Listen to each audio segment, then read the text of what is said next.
اور بادشاہ نے کہا کہ میں نے خواب دیکھا ہے، دیکھتا کیا ہوں کہ 7 موٹی گائیں ہیں جن کو 7 دبلی گائیں کھا رہی ہیں، اور 7 خوشے سبز ہیں اور 7 خشک۔ اے درباریو، اگر تم خوابوں کی تعبیر دے سکتے ہو تو مجھے میرے خواب کی تعبیر بتاؤ۔ انہوں نے کہا، یہ خواب تو پریشان خیالی سے ہیں اور ہمیں ایسے خوابوں کی تعبیر نہیں آتی۔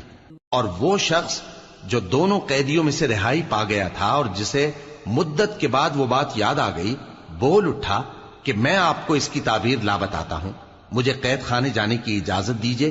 غرض وہ یوسف کے پاس آیا اور کہنے لگا، یوسف، اے بڑے سچے یوسف، ہمیں اس خواب کی تعبیر بتائیے کہ 7 موٹی گایوں کو 7 دبلی گائیں کھا رہی ہیں، اور 7 خوشے سبز ہیں اور 7 سوکھے، تاکہ میں لوگوں کے پاس واپس جا کر تعبیر بتاؤں۔ عجب نہیں کہ وہ تمہاری قدر جانے۔ انہوں نے کہا کہ تم لوگ 7 سال متواتر کھیتی کرتے رہو